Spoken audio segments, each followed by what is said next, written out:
بھائی motor cycle پہ lift دینا کیسا ہے؟ کہہ رہے بعض دفعہ لفٹ دینے والا مشکل کا شکار ہو جاتا ہے. بالکل ہو جاتا ہے. لفٹ دیا کرے سوچ سمجھ کے. بعض دفعہ جیب سے چیزیں نکال لیتا ہے لفٹ دینے والا. بعض دفعہ بندوق رکھ کے آپ کو لفٹ دے رہا ہوتا ہے, اب بتا تو نے کہاں جانا ہے, ٹھیک ہے میں تجھے پہنچا دیتا ہوں. حالات کراچی کے بہت خراب ہیں, اور لفٹ لینے کی ضرورت کیا ہے اگلے کو؟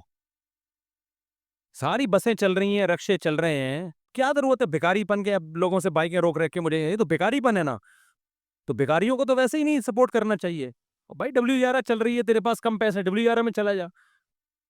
اگر تیرے پاس پیسے ہی نہیں ہے, کچھ بھی نہیں بچا ہے, تو پھر پیسے دے دو اس کو. اگر واقعی کوئی بےچارا, اول تو اس میں بھی بڑے فراڈ ہوتے ہیں, پیسے پتہ نہیں کہاں چھپا کے پھر اگلے کے پاس جا کے کیا ہوگا, پیسے نہیں ہے, سارا دن یہی کماتا رہتا ہے بیٹھ کے.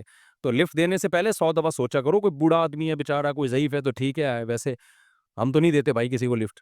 تجربے ہیں ایسے ایسے جیب کترے ہوشیار ہیں. میرے بھائی بائک پہ جا رہے, کسی کو لفٹ دے دی انہوں نے. آگے جا کے بھائی کہتے ہیں کہ مجھے کہنے لگا جیب چیک کر لے بھائی. میں نے کچھ نہیں نکالا. اس کو خود پتا تھا کہ لوگ نکالتے ہیں.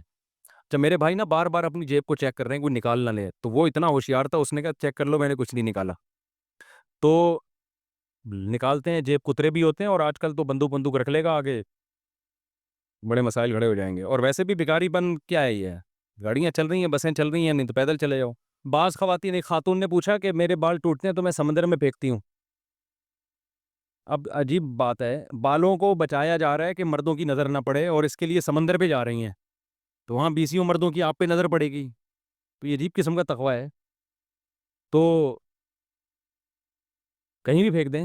ایسے انسانی بال ہیں نا, تو گٹر میں نہ پھینکیں ان کو, کہ انسان کے باہر ایک تعظیم ہے, انسان کے جسم سے نکلے ہوئے ناخن وغیرہ, یہ سب چیزوں کو گٹر میں نہیں پھینکنا چاہیے. مٹی کے نیچے کیاری میں دبا دیں,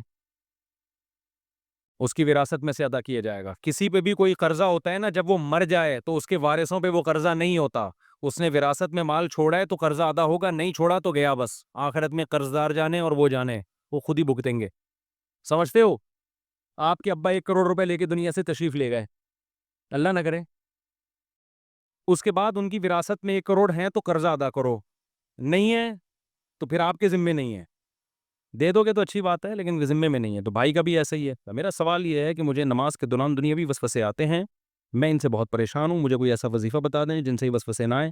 یہ وسوسے وظیفوں سے ختم نہیں ہوتے. ان کا حل یہ ہے کہ ان کو آنے دیں, اور ان پہ پریشان ہونا بند کر دیں. آ رہے ہیں, آنے دیں. آپ نے وہ کام کرنا ہے جو اللہ نے آپ کے ذمے لگایا. آپ جاؤ جلدی جلدی وضو کر کے آؤ, نماز جلدی جلدی اسپیڈ کے ساتھ. وسوسے کا مریض اسپیڈ سے نماز پڑھے, کیونکہ اگر تمیز سے شروع کرتی ہے نا, وہ بہت لمبی تمیز, اس کی تمیز بہت خطرناک ہوتی ہے. وہ ظہر میں شروع کرے گا, عشاء میں جا کے سلام پھیرے گا وہ. تو جلدی جلدی اسپیڈ سے نماز پڑھیں, اور جو آ رہے ہیں آنے دیں, ان کو نہ بھگائیں نہ لائیں. اس کا یہی علاج ہے, اور کوئی علاج نہیں ہے. یہ وظیفوں سے بڑھیں گے, کم نہیں ہوں گے.